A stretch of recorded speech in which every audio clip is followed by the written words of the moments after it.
श्री गणेशाय नमः। श्री सरस्वते नमः। श्रीमते रामानुजाय नमः। लक्ष्मीनाथ समारंभां नाथयामुनमध्यमाम् अस्मदाचार्यपर्यन्तां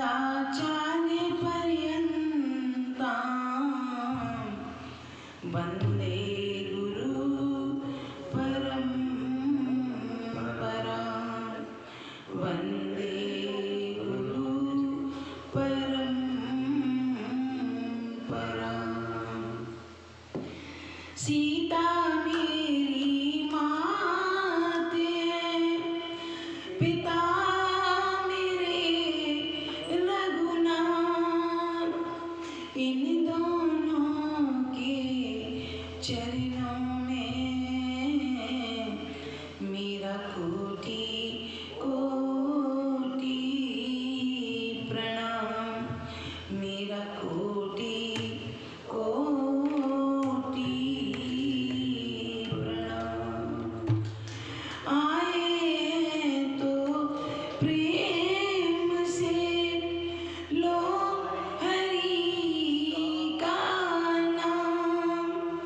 सब भक्तों को इस दासी की जय जय सीताराम।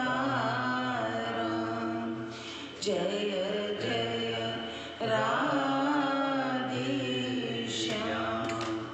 जय जय श्री हनुमान। श्री रामायण प्रारंभ करूं, सुनो भक्त हनुमान। आसन्यान विराजियो, कथा सुनो भगवान। सियावर रामचंद्र जी, पवन सुत हनुमान जी की जय। उमापति महादेव जी की जय। बोलो भगवान संतन की जय। मंगल भवन मंगलहारी, प्रभु सुदर्शन अजित बिहारी। सिया राम पवन कहि जानी, करहु प्रणाम जोरि जुग पानी। करहु प्रणाम जोरि जुग पानी। परम मंगलमय परात्पर अखिलेश्वर अखिल ब्रह्मांड नायक परात्पर परब्रह्म भगवान श्री राम की वांग्मयी प्रतिमूर्ति श्री रामचरितमानस को श्रवण करने के लिए इस राधा कृष्ण मंदिर के प्रांगण में आए हुए सभी भक्तों को जय सीताराम, जय राधे श्याम, जय श्री हनुमान। कल हमने सुना कि जब विश्वामित्र जी राम जी को लेकर जब चलने लगे, राम और लक्ष्मण जी को लेके गए, तो निकलते ही रास्ते में ताड़का नाम की राक्षसी मिली। उसको राम जी ने एक ही बाण में परम धाम पहुंचा दिया। एक ही बाण में उसको मार दिया और उसको अपने निज धाम पहुंचा दिया। दूसरे दिन रात को विश्राम करने के बाद राम जी ने बोला मुनि को कि अब आप निर्भीक धड़क होके, निष्कंटक होके आप अपना यज्ञ और तप शुरू कीजिए। और राम जी उसकी रखवाली में, राम और लक्ष्मण जी दोनों उसकी रखवाली करने लगे।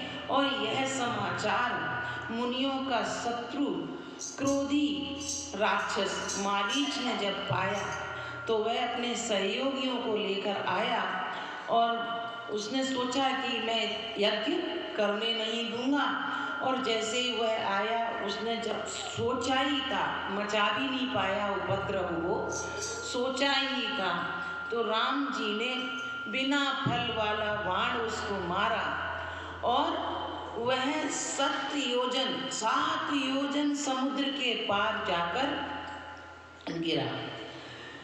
उसके जाने के बाद फिर सुबाहु को अग्निबाण मारा, क्योंकि सुबाहु आ गया लड़ने के लिए, सुबाहु को अग्निबाण मारा। और लक्ष्मण जी भी काफी राक्षसों को मारा, लक्ष्मण जी ने भी ब्राह्मणों पर दया की। फिर कुछ समय बाद मुनि ने कहा कि हे राम, चलकर अब एक चरित्र और देखिए। राम जी को धनुष यज्ञ में ले जाने के लिए जब विश्वामित्र जी ने कहा, तो राम और लक्ष्मण धनुष यज्ञ में जाने के लिए तैयार हुए। थोड़ा दूर जाते ही मार्ग में उन्होंने देखा ये एक बड़ा ही सुंदर आश्रम है और वो आश्रम बिल्कुल निर्जन है। वहाँ पर ना कोई पक्षी है, ना कोई पशु है, ना कोई जीव है, ना कोई जंतु है। राम जी ने पूछा, जबकि राम जी से कुछ भी छुपा नहीं है, राम जी को सब मालूम है कि क्या है क्या नहीं है। उन्होंने विश्वामित्र जी को पूछा उस आश्रम के बारे में, तो विश्वामित्र जी ने बताया कि ये गौतम ऋषि का आश्रम है। श्राप बस यहाँ पर अहिल्या, उनकी जो पत्नी थी, वह शिला बन गई हैं। कल मैंने अहिल्या का चरित्र पूरा सुनाया था, अब उसको कह के कोई इतना बड़े को तो फायदा नहीं, शॉर्टकट में बताती हूँ। तो अहिल्या का चरित्र हुआ। अहिल्या पर भगवान ने कृपा की, जैसे ही चरण धूलि लगी, अहिल्या अपने निज धाम को, भगवान के निज धाम को चली गई। और फिर भगवान ने अनेकों कृपा करते करते रास्ते के जीवों पर, जंतुओं पर, नारी पर, नरों पर कृपा करते हुए जनकपुर पास आ गया। जनकपुर पहुंचने लगे। वहाँ की शोभा देखते नहीं बनती। बहुत सुंदर उपवन, बाग, बगीचे, नदी, तालाब, बहुत ही शोभा है। राजा जनक का राज्य बहुत ही अच्छा है। आगे चले तो गंगा जी के दर्शन मिले। गंगा जी में सभी ने स्नान किया और गंगा जी की पूजा अर्चना की। दर्शन का लाभ लेते हुए आगे बढ़े। वहाँ से आगे की कथा आज सुनते हैं। और बनई न बैरन करनी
राजा जनक के राज्य में, जनकपुरी में पहुंचे प्रभु राम, तो नगर की सुंदरता का वर्णन नहीं करते बनता।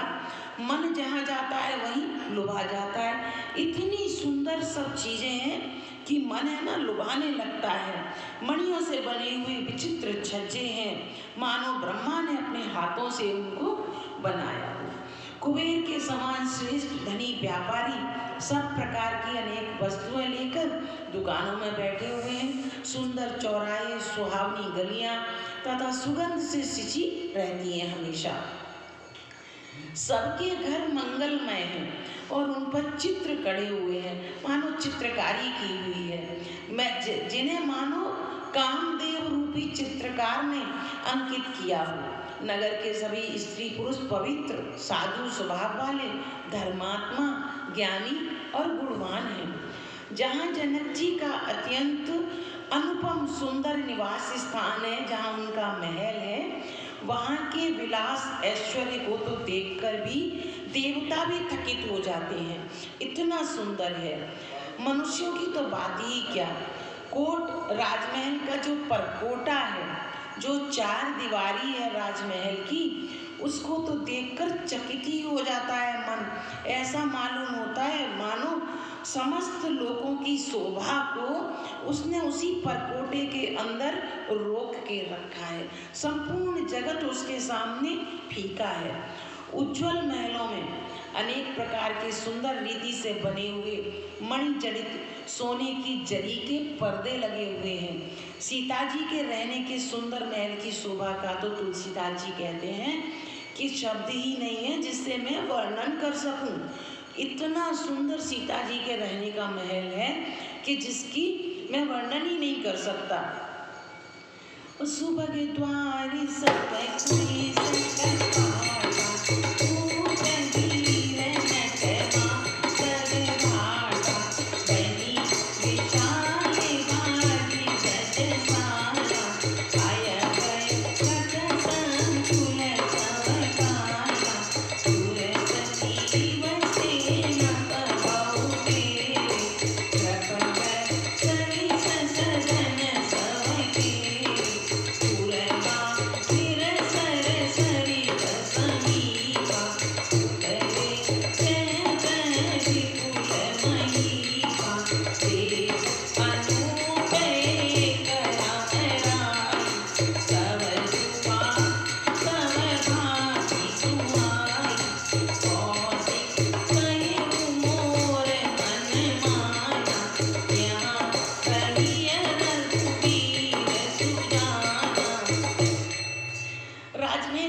सुंदर है।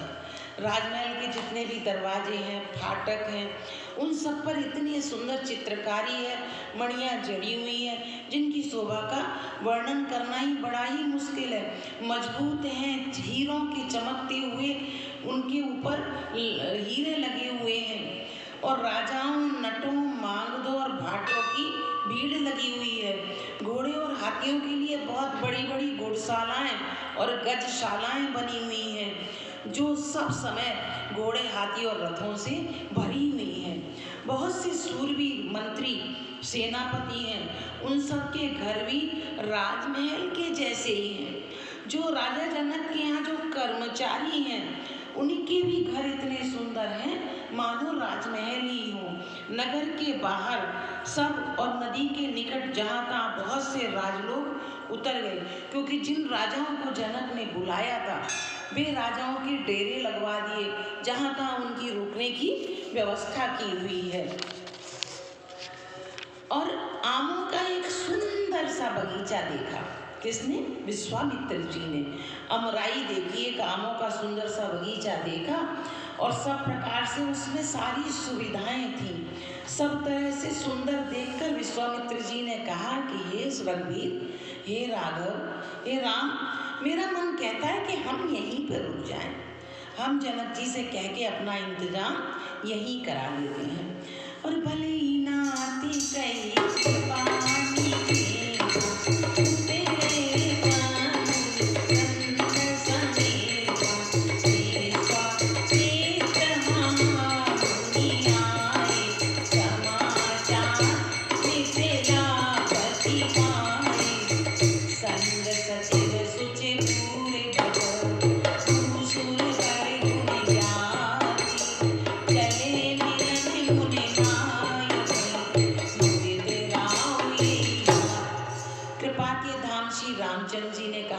बहुत अच्छा गुरुवर, आपको ये स्थान पसंद है तो हम यहीं रुक जाते हैं।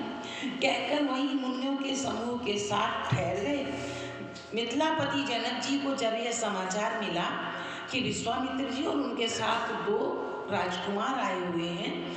तो महामुनि विश्वामित्र जी आए, तब उन्होंने पवित्र हृदय से एक ईमानदार भक्त की तरह, एक स्वामी भक्त की तरह बहुत से योद्धा, श्रेष्ठ ब्राह्मण और सतानंद जी को भी, अपने गुरु को भी साथ में लेकर और अपनी जाति के भाई बंधुओं को लेकर वे हर प्रकार से प्रसन्न मन से मुनियों का स्वागत करने के लिए आए। जनक जी विश्वामित्र जी से का भी स्वागत किया बड़े आदर भाव से उन्होंने। और कीन प्रणाम चरणे करी माता,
चरणों पर बड़े प्रेम पूर्वक मस्तक रखकर प्रणाम किया। मुनियों के स्वामी विश्वामित्र जी ने प्रसन्न होकर आशीर्वाद दिया। फिर सारी ब्राह्मण मंडली को आदर सहित प्रणाम किया और अपना भाग्य जानकर राजा बड़े ही आनंदित हुए कि मैं आज बहुत भाग्यशाली हूँ जो इतने बड़े बड़े ऋषि और मुनि मेरे यहाँ पधारे और मुझे उनके दर्शन का लाभ मिला। बार बार कुशल प्रश्न करके विश्वामित्र जी ने राजा को बैठाया। उसी समय दोनों भाई आ गए, राम और लक्ष्मण, जो पास की ही एक फुलवारी देखने के लिए गए हुए थे। सुकुमार किशोर अवस्था वाले थे। श्याम और गौर वर्ण के दोनों कुमार नेत्रों को सुख देने वाले, विश्व के चित्त को उड़ाने वाले, संपूर्ण विश्व जो उन्हें देखता उसका चित्त ही उड़ जाता, वह अपने आप की सुध भूल जाता। जब रघुनाथ जी आए तब सभी उनके रूप एवं तेज से प्रभावित होकर उठकर खड़े हो गए। इतने सुंदर थे कि भव्यता दिखाई पड़ती थी, उनके रूप में से झलकती थी। विश्वामित्र जी ने उनको अपने पास बैठा लिया। दोनों भाइयों को देखकर सभी सुखी हुए, सबके नेत्रों में जल भर आया। आनंद और प्रेम के आंसू उमड़ पड़े और शरीर रोमांचित हो उठे। राम जी की मधुर मनोहर मूर्ति को देखकर विदेह, जनक जी को विदेह कहा जाता है। विदेह सचमुच में विदेह हो गए, उन्हें अपनी देह का होश ही नहीं रहा। राम जी की मूर्ति जब उन्होंने देखी तो वह दुनिया सब भूल ही गए। जो अपने आप को भूल गया उसे दुनिया क्या याद रहेगी। विदेह विदेह हो गए। प्रेम मगन मन जान कर विवेक कर दी, बोले मुनि पद नाई से गद गद गिरा गंभीर। मन को प्रेम में मग्न जानकर राजा जनक ने अपने विवेक का आश्रय लिया। उन्होंने अपनी बुद्धि और विवेक को कंट्रोल में करते हुए बड़ा धीरज धरकर मुनि के चरणों में सिर नवाकर गदगद प्रेम भरी गंभीर वाणी से राजा जनक ने बोला या पूछने लगे, अरे कहूँ नाथ सुंदर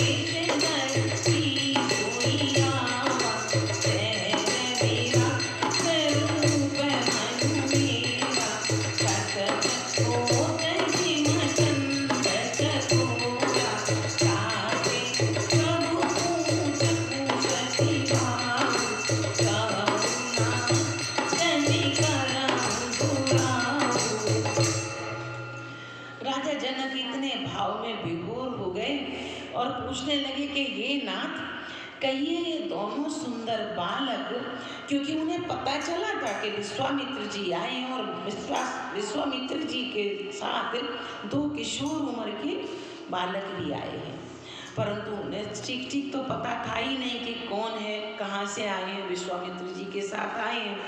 तो पूछने लगे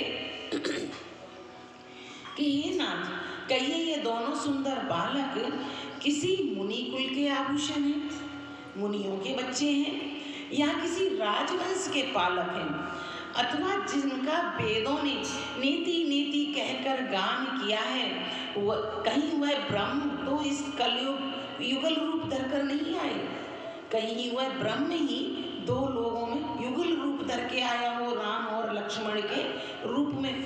मुझे सच्ची से बताइए, मेरा मन जो स्वभाव से ही वैराग्य रूप बना हुआ है, इनको देखते ही मेरे मन में वैराग्य आ गया है।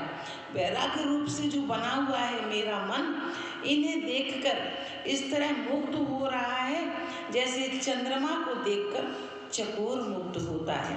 तो हे प्रभु, इसलिए मैं आपसे सत्य निश्चल भाव से पूछता हूँ, हे नाथ बताइए, छिपाव न कीजिए, ये कौन है, मुझे सच सच बताइए। और इन्हीं बिलो कहते हैं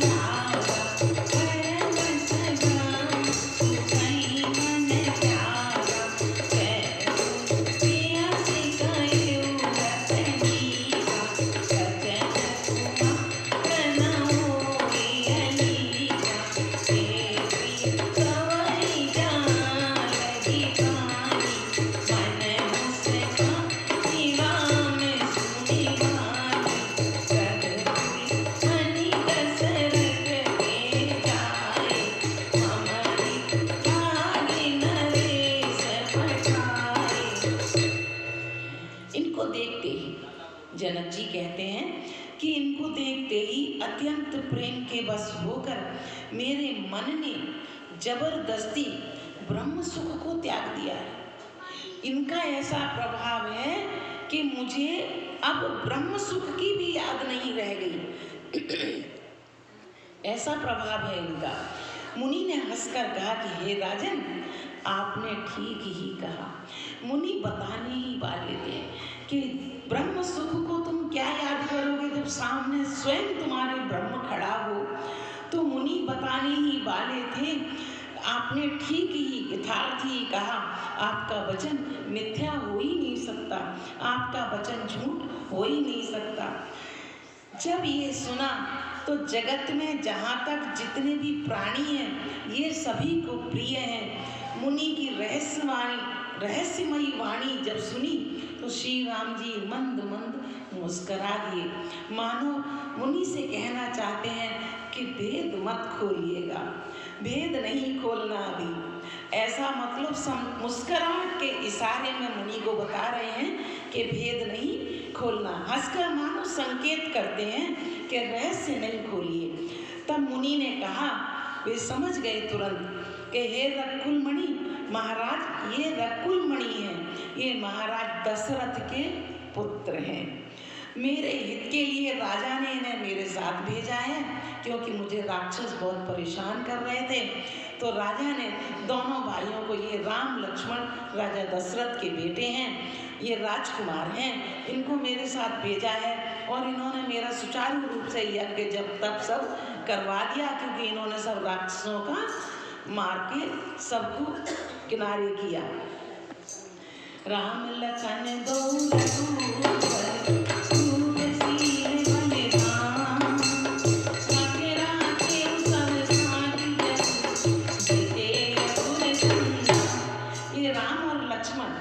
दोनों श्रेष्ठ भाई रूपशील और बल के धाम हैं। सारा जगत इस बात का साक्षी है। इन्होंने युद्ध में असुरों को जीतकर मेरे यज्ञ की रक्षा की है, इन्होंने मेरा यज्ञ संपन्न कर पाया है। और तब मुनि तब चरण देखी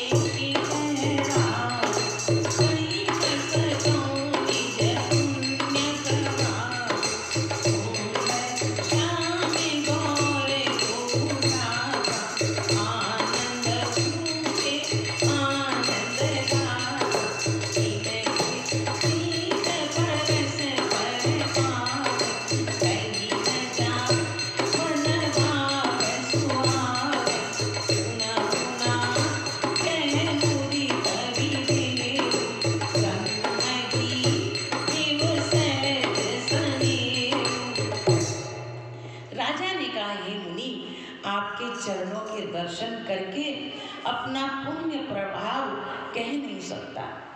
वे सुंदर श्याम और गौरवर्ण के दोनों भाई आनंद को भी आनंद देने वाले हैं। उनको तो देख के मुझे आनंद इतना हो रहा है कि मेरे पास शब्द नहीं है, मैं बयान नहीं कर सकता, उस आनंद को महसूस कर सकता हूँ उसे। इनकी आपस की प्रीति भी बड़ी विचित्र है, क्योंकि राम और लक्ष्मण दोनों बड़े प्रीति भाव से दोनों भाई रहते हैं।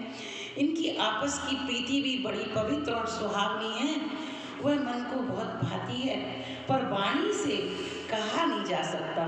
विदेह जनक जी आनंदित होकर कहते हैं कि हे नाथ सुनिए, ब्रह्म और जीव की तरह इनमें स्वाभाविक प्रेम है। जैसे ये राम लक्ष्मण दोनों भाई हैं, मुझे तो ऐसे प्रतीत होता है कि एक ब्रह्म है और एक जीव है, क्योंकि ब्रह्म और जीव दोनों का हमेशा संगम रहता ही रहता है। और पुनि पुनि प्रभु चितवन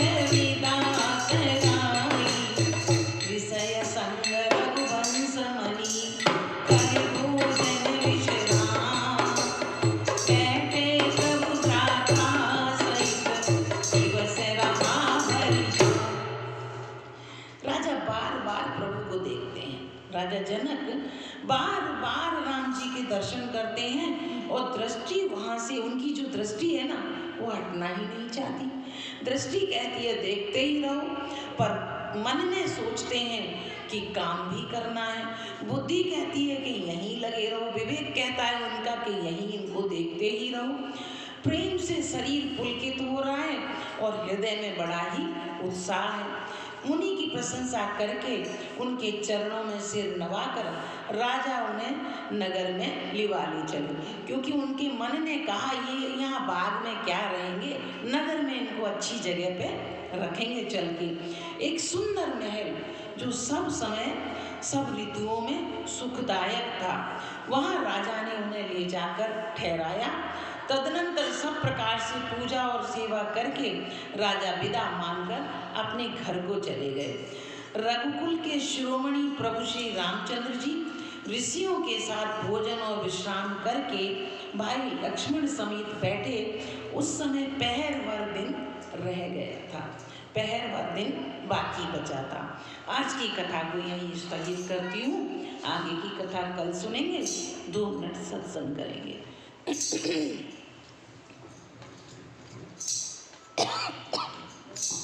सीताराम राधे श्याम, सीताराम राधे श्याम, सीताराम राधे श्याम, सीताराम राधे श्याम, सीताराम राधे श्याम, सीताराम राधे श्याम, सीताराम राधे श्याम, सीताराम राधे श्याम, सीताराम राधे श्याम, सीताराम राधे श्याम।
भक्त हनुमान। जहाँ कहूँ राम चरित